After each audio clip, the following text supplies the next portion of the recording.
Tonight's bedtime reading is The Story of Pretty Goldilocks, written by Madame Delnoy and then later collected by Andrew Lang in his Blue Fairy book. A French fairy tale that revolves around a lovely young princess with golden hair, a king, a giant prince, various animals, and a quest. Will the king win the princess's affections for him? Let's find out together. So take this time now to close your eyes and feel the weight of your body as you lie here in your sleep space, focusing on the flow of your breath and using your breath to help relax every layer of your body.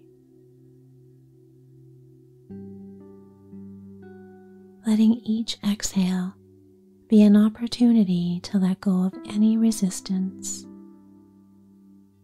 any holding patterns, or any areas of tension.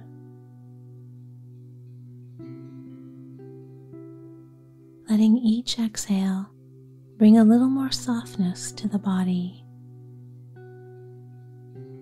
a little more weight,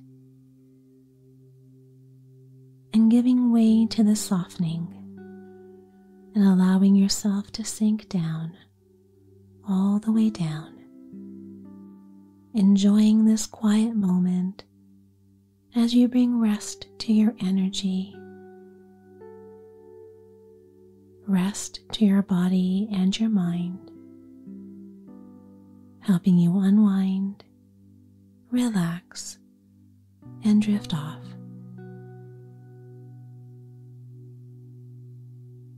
And so, as always, my friend, settling comfortably under the covers. Take a slow, comfortable breath. And as you exhale, relax and let go. Allow any tension to just melt away, letting your body sink deeper and deeper down into the softness of your bed. There is nothing else to do and nowhere else to be. So just lay back, relax, and enjoy the story.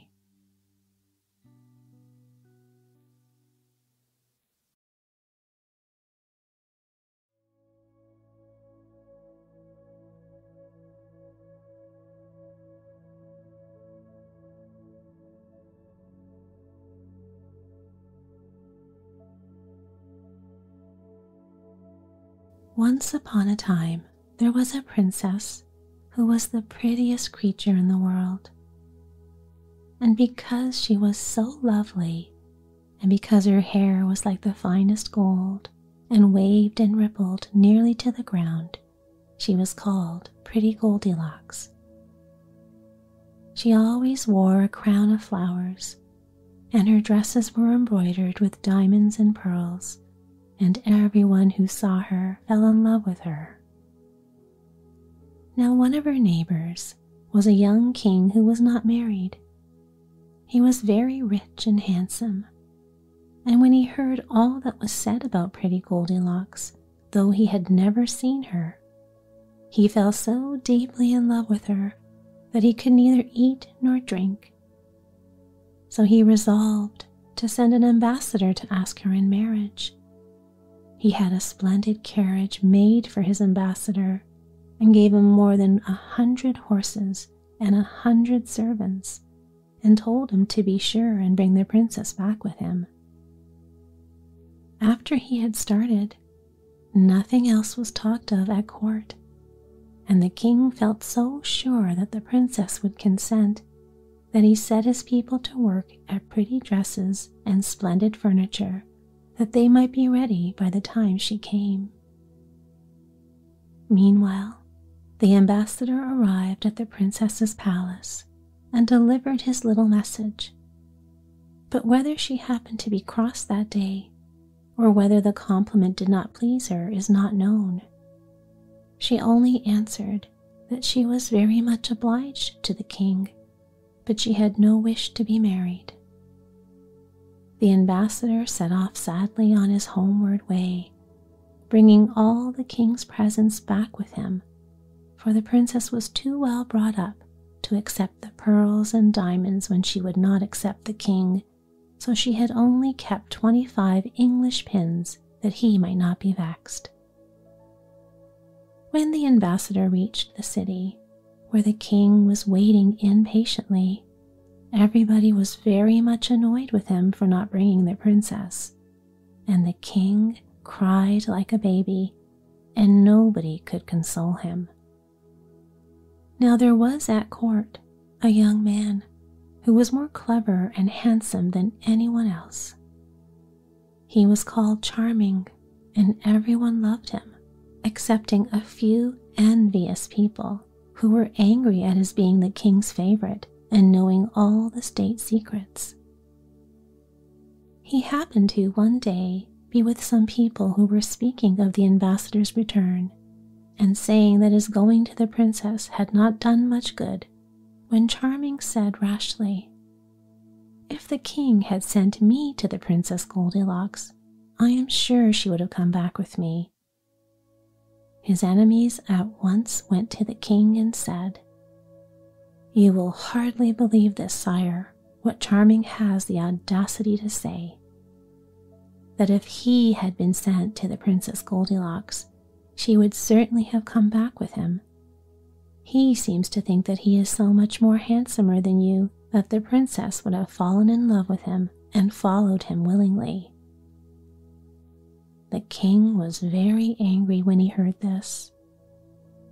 "Ha," said he, "does he laugh at my unhappiness and think himself more fascinating than I am?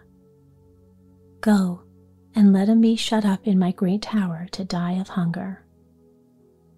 So the king's guards went to fetch Charming, who had thought no more of his rash speech, and carried him off to prison with great cruelty. The poor prisoner had only a little straw for his bed, and but for a little stream of water which flowed through the tower, he would have died of thirst. One day, when he was in despair, he said to himself, "How can I have offended the king? I am his most faithful subject and have done nothing against him." The king chanced to be passing the tower and recognized the voice of his former favorite. He stopped to listen in spite of Charming's enemies, who tried to persuade him to have nothing more to do with the traitor. But the king said, "Be quiet. I wish to hear what he says." And then he opened the tower door and called to Charming, who came very sadly and kissed the king's hand, saying, "What have I done, sire, to deserve this cruel treatment?" "You mocked me and my ambassador," said the king, "and you said that if I had sent you for the Princess Goldilocks, you would certainly have brought her back." "It is quite true, sire," replied Charming.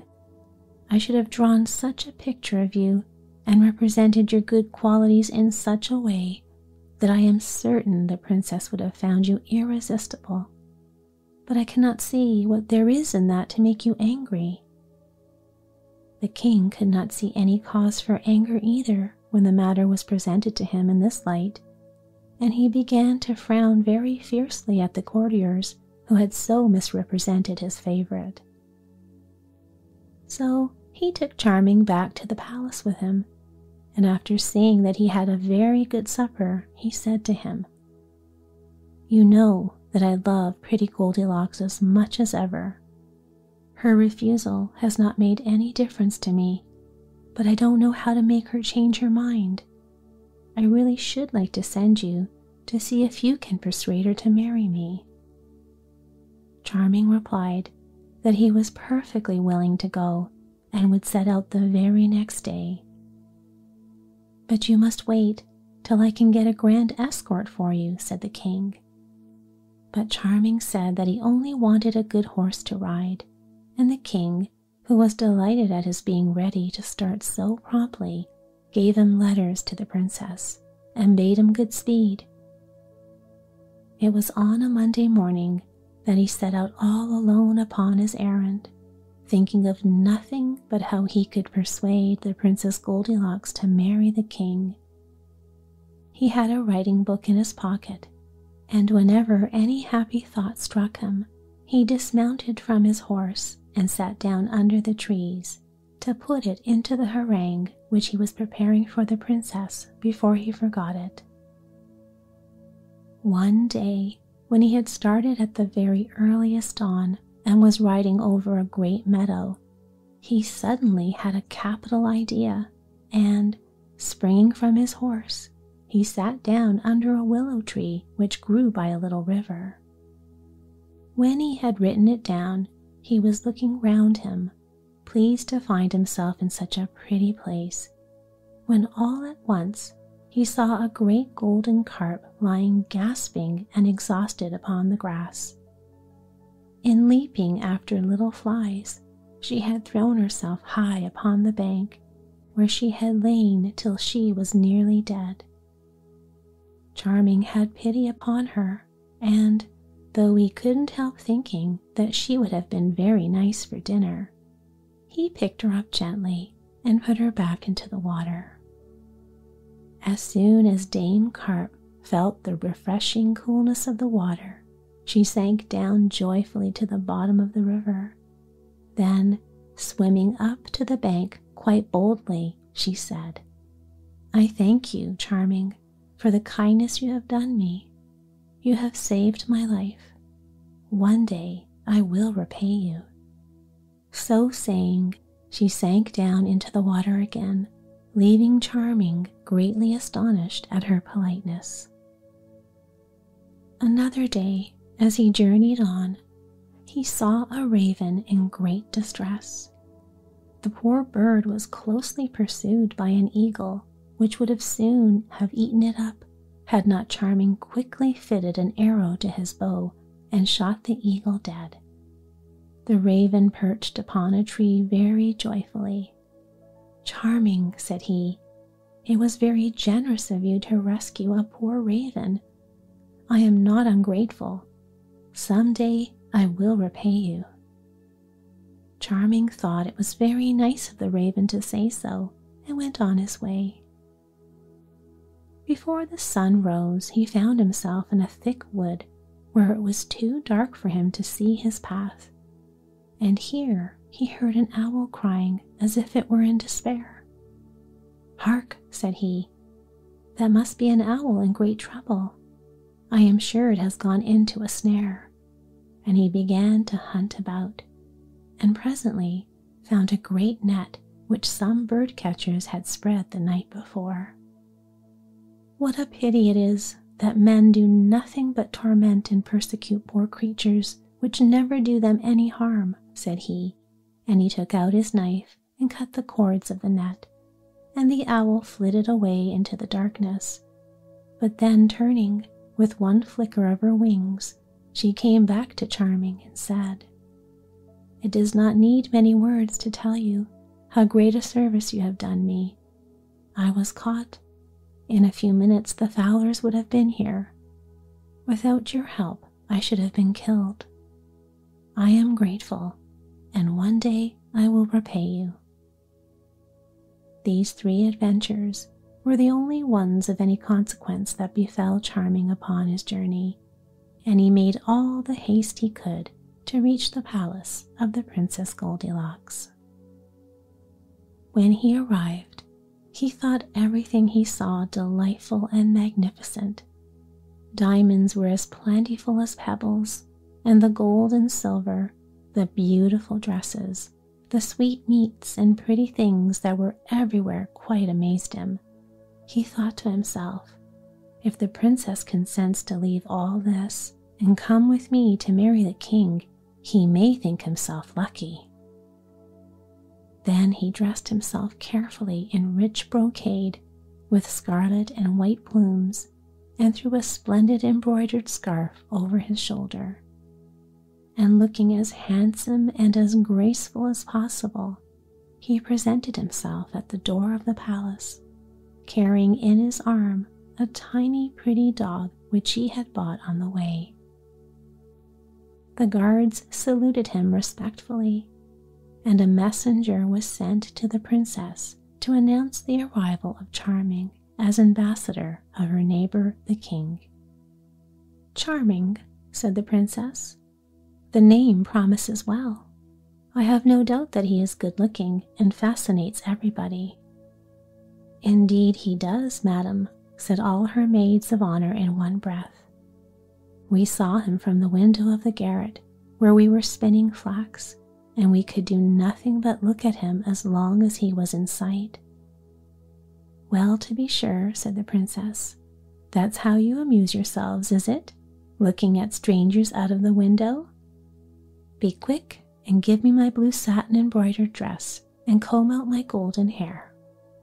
Let somebody make me fresh garlands of flowers and give me my high-heeled shoes and my fan, and tell them to sweep my great hall and my throne, for I want everyone to say I am really pretty Goldilocks." You can imagine how all her maids scurried this way and that to make the princess ready, and how in their haste they knocked their heads together and hindered each other till she thought they would never have done. However, at last they led her into the gallery of mirrors that she might assure herself that nothing was lacking in her appearance. Then she mounted her throne of gold, ebony, and ivory, while her ladies took their guitars and began to sing softly. Then Charming was led in, and was so struck with astonishment and admiration that at first not a word could he say. But presently he took courage and delivered his harangue, bravely ending by begging the princess to spare him the disappointment of going back without her. "Sir Charming," answered she, "all the reasons you have given me are very good ones, and I assure you that I should have more pleasure in obliging you than anyone else. But you must know that a month ago, as I was walking by the river with my ladies, I took off my glove, and as I did so, a ring that I was wearing slipped off my finger and rolled into the water. As I valued it more than my kingdom, you may imagine how vexed I was at losing it, and I vowed to never listen to any proposal of marriage unless the ambassador first brought me back my ring. So now you know what is expected of you, for if you talked for 15 days and 15 nights, you could not make me change my mind." Charming was very much surprised by this answer, but he bowed low to the princess and begged her to accept the embroidered scarf and the tiny dog he had brought with him. But she answered that she did not want any presents, and that he was to remember what she had just told him. When he got back to his lodging, he went to bed without eating any supper, and his little dog, who was called Frisk, couldn't eat any either, but came and lay down close to him. All night Charming sighed and lamented. "How am I to find a ring that fell into the river a month ago?" said he. "It is useless to try. The princess must have told me to do it on purpose, knowing it was impossible." And then he sighed again. Frisk heard him and said, "My dear master, don't despair. The luck may change. You are too good not to be happy. Let us go down to the river as soon as it is light." But Charming only gave him 2 little pats and said nothing, and very soon he fell asleep. At the first glimmer of dawn, Frisk began to jump about, and when he had waked Charming, they went out together, first into the garden, and then down to the river's brink, where they wandered up and down. Charming was thinking sadly of having to go back unsuccessful when he heard someone calling, "Charming, Charming." He looked all about him, and thought he must be dreaming, as he could not see anybody. Then he walked on, and the voice called again, "Charming, Charming." "Who calls me?" said he. Frisk, who was very small and could look closely into the water, cried out, "I see a golden carp coming." And sure enough, there was the great carp, who said to Charming, "You saved my life in the meadow by the willow tree, and I promised that I would repay you. Take this. It is the Princess Goldilocks' ring." Charming took the ring out of Dame Carp's mouth, thanking her 1,000 times, and he and Tiny Frisk went straight to the palace, where someone told the princess that he was asking to see her. "Ah, poor fellow," said she. "He must have come to say goodbye, finding it impossible to do as I asked." So in came Charming, who presented her with the ring and said, "Madam, I have done your bidding. Will it please you to marry my master?" When the princess saw her ring brought back to her unhurt, she was so astonished that she thought she must be dreaming. "Truly, Charming," said she, "you must be the favorite of some fairy, or you could never have found it." "Madam," answered he, "I was helped by nothing but my desire to obey your wishes." "Since you are so kind," said she, "perhaps you will do me another service, for till it is done I will never be married. There is a prince not far from here whose name is Galifron, who once wanted to marry me, but when I refused, he uttered the most terrible threats against me and vowed that he would lay waste my country. But what could I do? I could not marry a frightful giant as tall as a tower, who eats up people as a monkey eats chestnuts, and who talks so loud that anybody who has to listen to him becomes quite deaf. Nevertheless, he does not cease to persecute me and to kill my subjects. So before I can listen to your proposal, you must kill him." Charming was rather dismayed at this command, but he answered, "Very well, Princess. I will fight this Galifron. I believe that he will kill me, but at any rate I shall die in your defense." Then the princess was frightened and said everything she could think of to prevent Charming from fighting the giant, but it was of no use, and he went out to arm himself suitably, and then, taking little Frisk with him, he mounted his horse and set out for Galifron's country. Everyone he met told him what a terrible giant Galifron was, and that nobody dared go near him, and the more he heard, the more frightened he grew. Frisk tried to encourage him by saying, "While you are fighting the giant, dear master, I will go and bite his heels, and when he stoops down to look at me, you can kill him." Charming praised his little dog's plan, but knew that this help would not do much good. At last, he drew near the giant's castle and saw to his horror that every path that led to it was strewn with bones. Before long, he saw Galifron coming.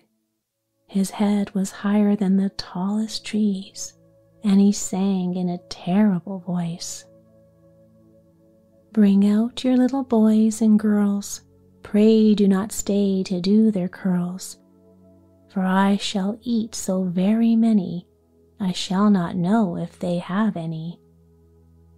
Thereupon Charming sang out as loud as he could to the same tune, "Come out and meet the valiant Charming, who finds you not at all alarming. Although he is not very tall, he's big enough to make you fall."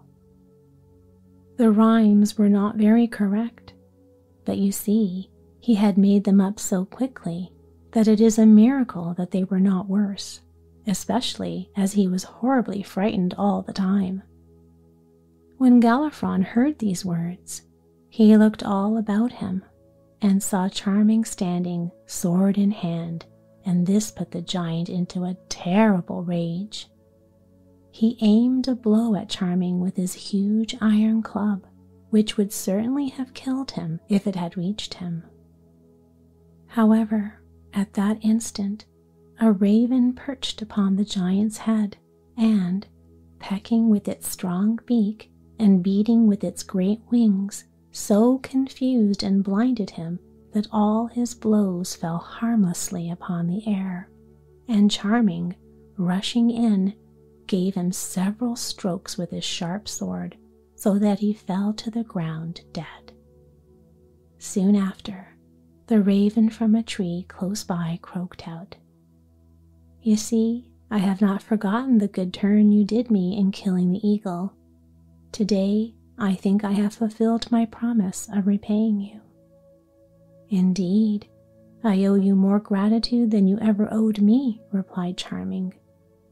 And then he mounted his horse and rode off. When he reached the city, the people ran after him in crowds, crying, "Behold the brave Charming who has killed the giant." And their shouts reached the princess's ear, but she dared not ask what was happening, for fear she should hear that Charming had been killed. But very soon he arrived at the palace. "Princess," said Charming, "I have killed your enemy. I hope you will now consent to marry the king, my master." "Oh dear, no," said the princess.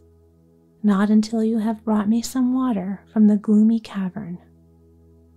Not far from here, there is a deep cave, the entrance to which is guarded by 2 dragons with fiery eyes, who will not allow anyone to pass them. When you get into the cavern, you will find an immense hole, which you must go down, and it is full of toads and snakes. At the bottom of this hole, there is another little cave, in which rises the fountain of health and beauty. It is some of this water that I really must have. Everything it touches becomes wonderful. The beautiful things will always remain beautiful, and the ugly things become lovely. If one is young, one never grows old, and if one is old, one becomes young. You see, Charming, I could not leave my kingdom without taking some of it with me." "Princess," said he, "you at least can never need this water, but I am an unhappy ambassador whose death you desire. Where you send me I will go, though I know I shall never return." And as the Princess Goldilocks showed no sign of relenting, he started with his little dog for the gloomy cavern. Everyone he met on the way said, "What a pity that a handsome young man should throw away his life so carelessly. He is going to the cavern alone, though if he had 100 men with him, he could not succeed. Why does the princess ask impossibilities?" Charming said nothing, but he was very sad. When he was near the top of a hill, he dismounted to let his horse graze, while Frisk amused himself by chasing flies. Charming knew he could not be far from the gloomy cavern, and on looking about him, he saw a black, hideous rock from which came a thick smoke, followed in a moment by one of the dragons with fire blazing from his mouth and eyes. His body was yellow and green, and his claws scarlet, and his tail was so long that it lay in 100 coils. Frisk was so terrified at the sight of it that he did not know where to hide. Charming, quite determined to get the water or die, now drew his sword and, taking the crystal flask which Pretty Goldilocks had given him to fill, said to Frisk, "I feel sure that I shall never come back from this expedition. When I am dead, go to the princess and tell her that her errand has cost me my life. Then find the king my master, and relate all my adventures to him." As he spoke, he heard a voice calling, "Charming, Charming." "Who calls me?" said he. Then he saw an owl sitting in a hollow tree, who said to him, "You saved my life when I was caught in the net. Now I can repay you. Trust me with the flask, for I know all the ways of the gloomy cavern and can fill it from the fountain of beauty." Charming was only too glad to give her the flask, and she flitted into the cavern quite unnoticed by the dragon, and after some time returned with the flask filled to the very brim with sparkling water. Charming thanked her with all his heart and joyfully hastened back to the town. He went straight to the palace and gave the flask to the princess, who had no further objection to make. So she thanked Charming and ordered that preparations should be made for her departure, and they soon set out together. The princess found Charming such an agreeable companion that she sometimes said to him, "Why didn't we stay where we were? I could have made you king, and we should have been so happy." But Charming only answered, "I could not have done anything that would have vexed my master so much, even for a kingdom, or to please you, though I think you are as beautiful as the sun." At last they reached the king's great city, and he came out to meet the princess, bringing magnificent presents, and the marriage was celebrated with great rejoicings. But Goldilocks was so fond of Charming that she could not be happy unless he was near her, and she was always singing his praises. "If it hadn't been for Charming," she said to the king, "I should never have come here. You ought to be very much obliged to him, for he did the most impossible things and got me water from the fountain of beauty, so I can never grow old and shall get prettier every year." Then Charming's enemies said to the king, "It is a wonder that you're not jealous. The queen thinks there is nobody in the world like Charming, as if anybody you had sent could not have done just as much." "It is quite true, now I come to think of it," said the king. "Let him be chained hand and foot and thrown into the tower." So they took Charming, and as a reward for having served the king so faithfully, he was shut up in the tower, where he only saw the jailer, who brought him a piece of black bread and a pitcher of water every day. However, little Frisk came to console him and told him all the news. When Pretty Goldilocks heard what had happened, she threw herself at the king's feet and begged him to set Charming free. But the more she cried, the more angry he was, and at last she saw that it was useless to say any more, but it made her very sad. Then the king took it into his head that perhaps he was not handsome enough to please the Princess Goldilocks, and he thought he would bathe his face with the water from the fountain of beauty, which was in the flask on a shelf in the princess's room, where she had placed it that she might see it often. Now it happened that one of Princess's ladies, in chasing a spider, had knocked the flask off the shelf and broken it, and every drop of water had been spilt.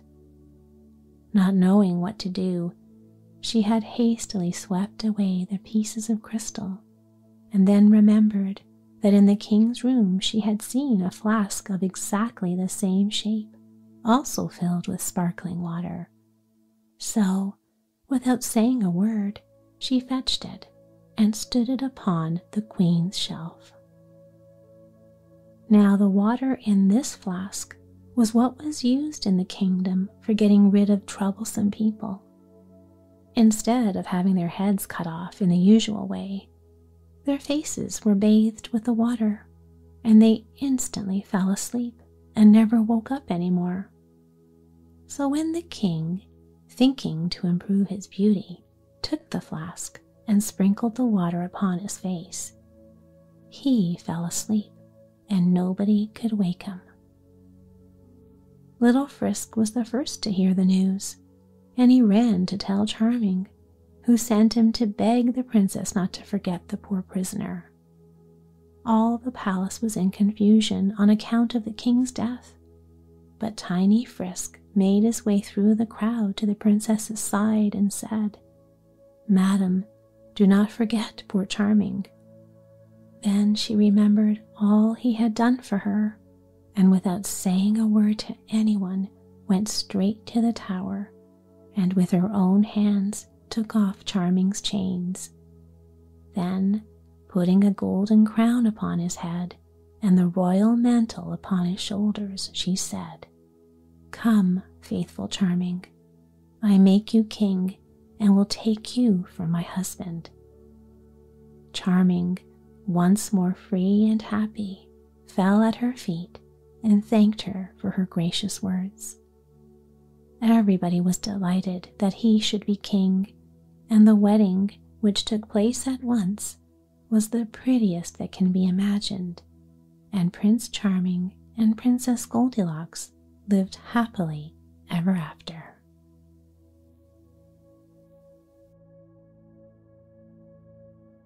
I hope you enjoyed the story. I wish you a sound and restful sleep. Sleep well, my friend. Sweet dreams.